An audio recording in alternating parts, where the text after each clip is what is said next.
बिस्मिल्लाहिर्रहमानिर्रहीम। My dear students, अस्सलाम वालेकुम वरहमतुल्लाह। रब्बि ज़िदनी इल्मा।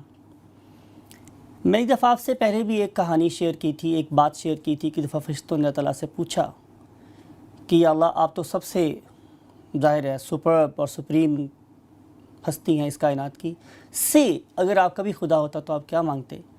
तो आपको याद होगा मैंने ये बहुत बताया था आपको कि अल्लाह ने फरमाया कि मैं अपने खुदा से तंदुरुस्ती मांगता। तंदुरुस्ती है वो पुराने ज़माने में कहा जाता था कि तंदुरुस्ती हज़ार नेमत है। आज अगर आप मेरे ज़माने में कहें तो शायद मैं बोलूँगा लाख नहीं, करोड़ नहीं, शायद अरब नेमत है। बहुत सी ऐसी बीमारियाँ हैं जिन्हें आप लोग हज़ारों लाखों करोड़ों रुपए लगा के भी ठीक नहीं कर सकते। इसलिए बीमारियों से अल्लाह ताला से हमेशा अपना मांगनी चाहिए। और आज हम देखेंगे कि खुदा न खास्ता हमारे इस रेस्पिरेटरी सिस्टम की that is doing marvellous job for us, maintaining your pH, अभी पढ़ा है हम लोगों ने, supplying oxygen, removing CO2 from your body, providing energy to your systems, this and that, बहुत कुछ। इस सिस्टम की कौन कौन सी बीमारियाँ हो सकती हैं, उनमें से आज हम दो बीमारियाँ पढ़ेंगे। उनमें से एक का नाम है कैंसर और दूसरी का नाम क्या है, टीबी। आइए हम इसको वाइट बोर्ड पर मूव करते हैं। What is cancer? ये कोई ऐसी बीमारी है जिसका नाम सुनते ही शायद हमारे तो रोंगटे खड़े ही हो जाते हैं। लेकिन मेरा जब तक ख्याल है कि अगर किसी पर्सन को पता चले कि कैंसर हो गया है उसे, तो शायद वो आधा वक्त ही मर जाता होगा।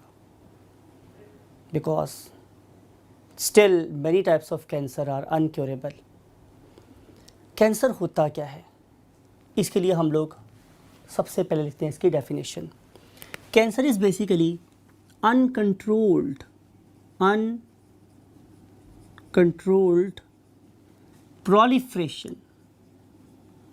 uncontrolled proliferation of the cells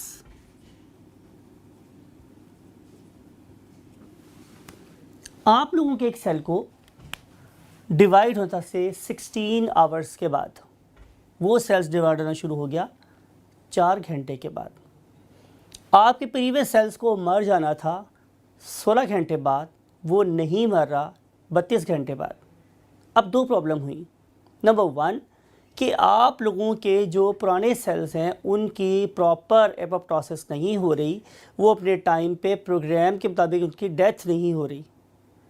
right? इसकी मिसाल आपको यूँ देता हूँ कि अगर आपका घर 2 मेहमान अफोर्ड कर सकता है से, राइट, और आपके घर में क्या हुआ, 2 मेहमान और आ गए, और वो पिछले 2 गए नहीं हैं, अगले 2 आप लोगों के पास मेहमान और आ गए हैं से, उनमें से एक चला गया और 2 मेहमान और आ गए, तो अब नंबर कितना हो जाएगा स्टूडेंट्स, 5। इस वक्त भी आप लोगों के घर में 2 मेहमान होने चाहिए थे, हो गए 5 मेहमान। मेहमान तो रहमत होते हैं, फिर सर ऐसी बातें क्यों कर रहे हैं?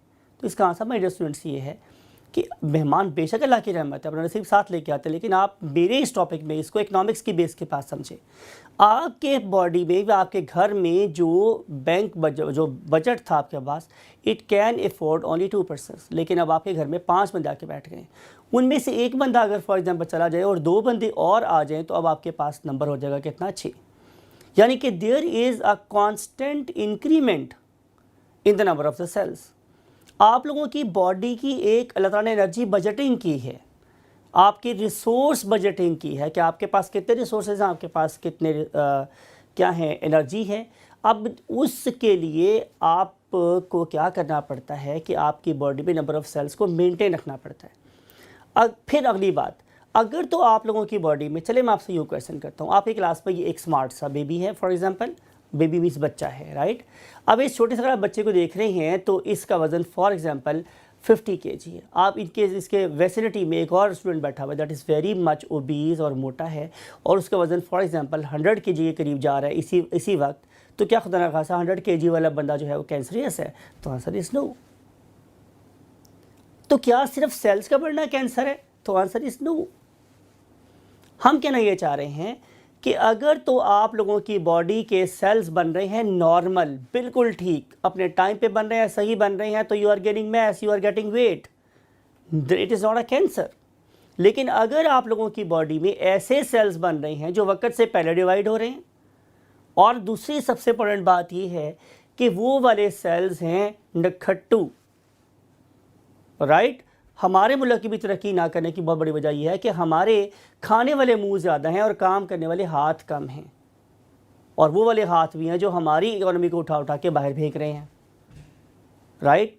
तो कहना मैं ये चाह रहा हूँ कि हमारे पास प्रॉब्लम क्या आ रही है, हमारे पास प्रॉब्लम ये आ रही है कैंसर वाले केस में कि नॉट ओनली हमारे पास सेल्स बढ़ रहे हैं, बल्कि वो सेल्स नखट्टू हैं, they are not doing anything, they are just consuming resources of your body and doing nothing for you. They are replacing your normal functional cells with abnormal cells. They are eating up resources of your body and doing nothing for you. इस particular disease को हम क्या बोलते हैं, cancer, right. सो इसको definition को complete करते हैं, uncontrolled proliferation of the cells leading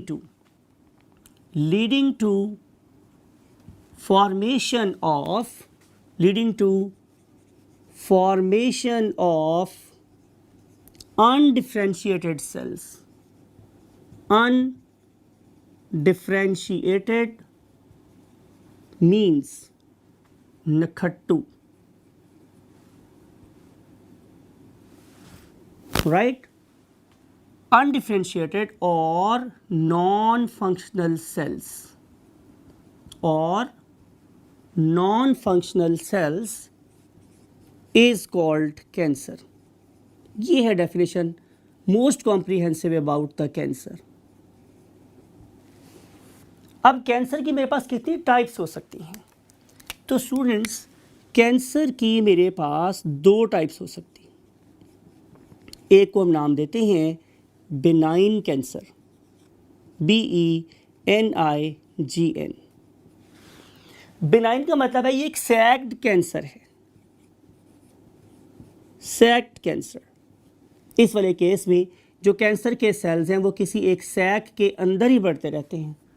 अब मिसाल के तौर पे कि ये अगर आप लोगों की बाजू है, ये बिल्कुल नॉर्म है, तो सेक इसकी शेप इस तरह की है, और अगर खुदा न खास्ता इसमें कहीं बिनाइन कैंसर स्टार्ट हो गया तो आप लोगों की बाजू के ऊपर किसी एक पॉइंट पर क्या हो जाएगा, उभार पैदा हो जाएगा, इस तरह से something like it.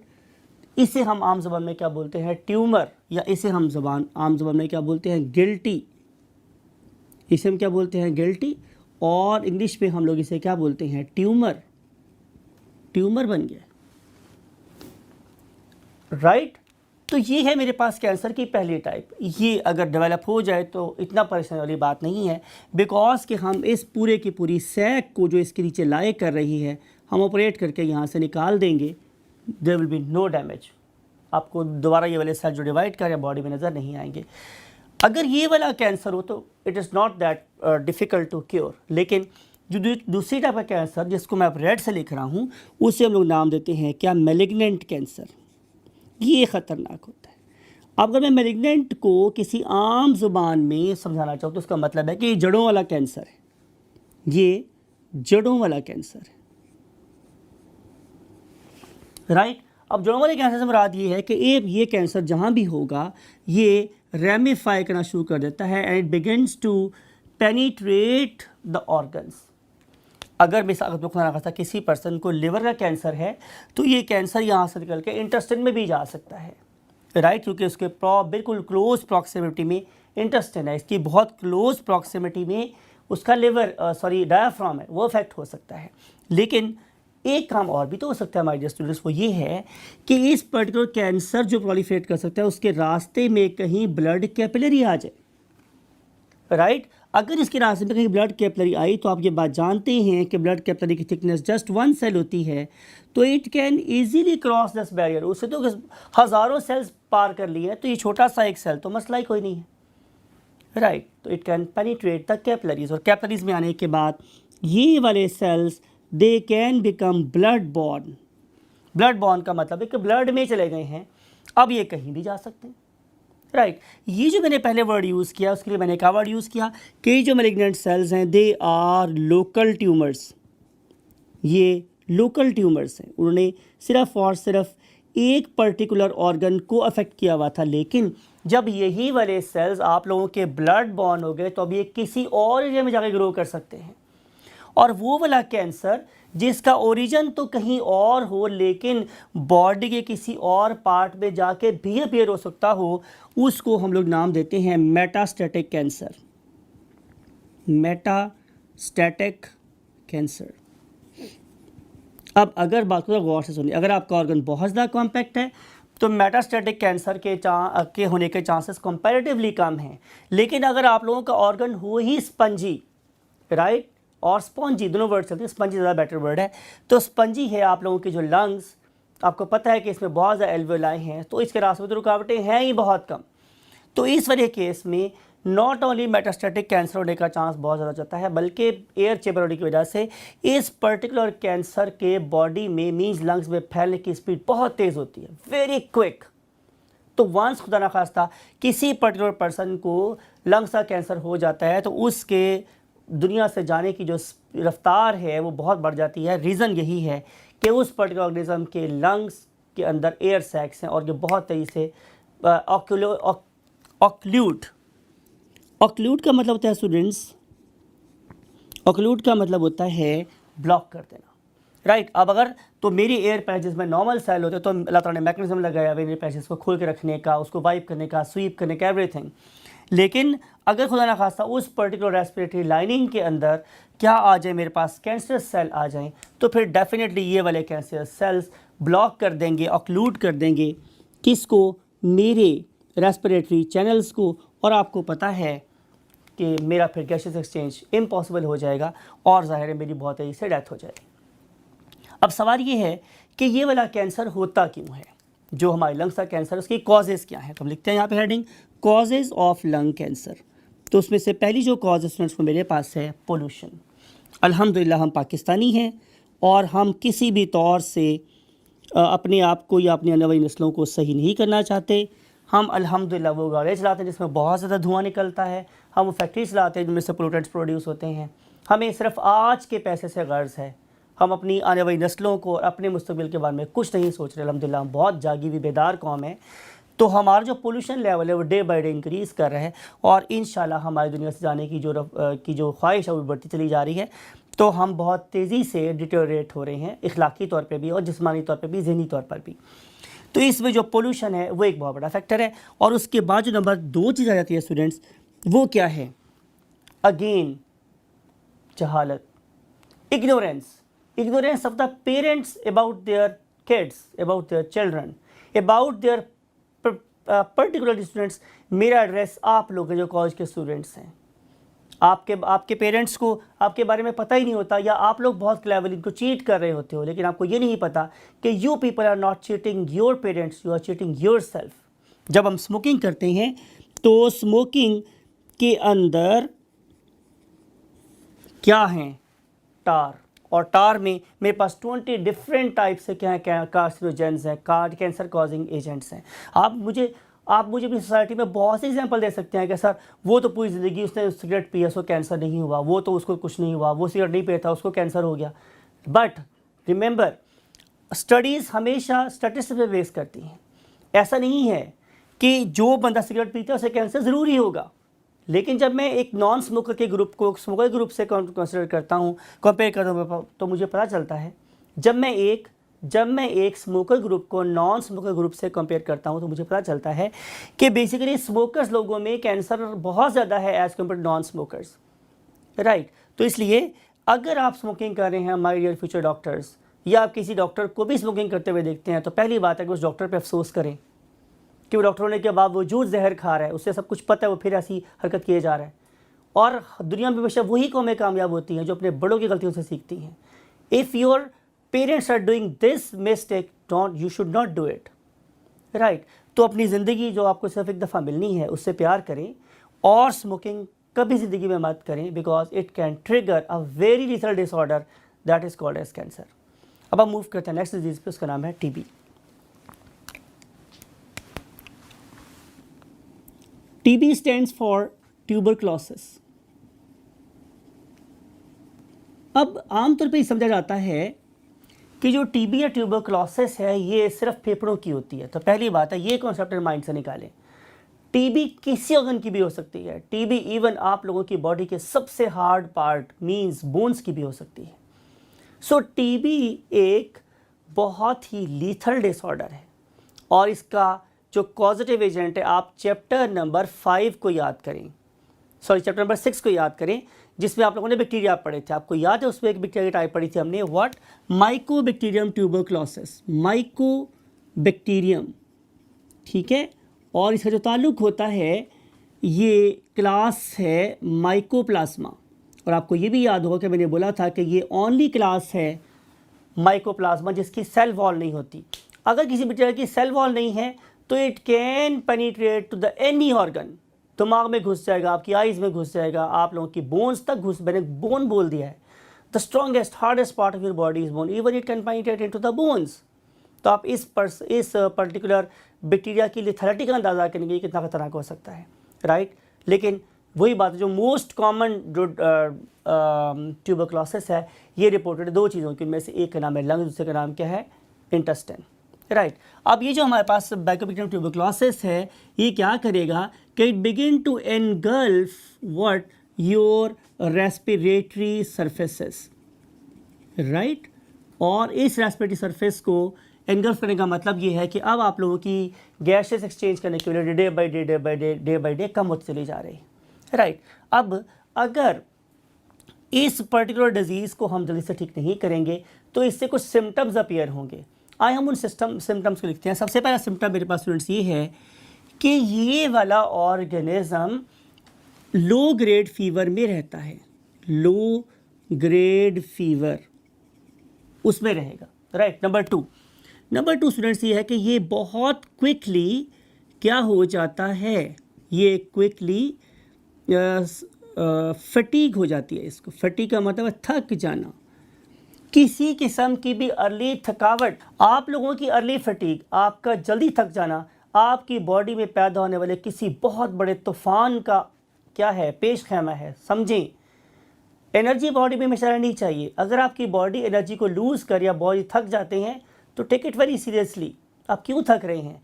You may suffer either खुदा न खासा फ्रॉम अ कैंसर और you are suffering from TB. अब मेरे टीचर वो कहा करते हैं कि अगर आपको दो डिजीज़ के होने का चांस है, यानी कि आपको टीबी होने का भी चांस है और आपको खुदा न खास्ता इस बात का भी गुमान है कि आपको कैंसर हो गया है और आपको ये पता चले कि आपको टीबी हो गया है, तब लुडियाँ डालें। I am comparing two things, मैं कैंसर और टीबी की बात कर रहा हूँ कि अगर खुदा न खास्ता आपके सिम्टम कैंसर के और टीबी के मिल रहे हैं, डॉक्टर ने टेस्ट करवाया, पता चला आपको टीबी है, कैंसर नहीं है, तो लुडियाँ डालें, देगे बांटे। क्यों? कि टीबी फिर क्योरेबल है, कैंसर क्योरेबल बिल्कुल नहीं है, खासतौर पर लंग्स कैंसर की बात कर रहा हूँ, राइट।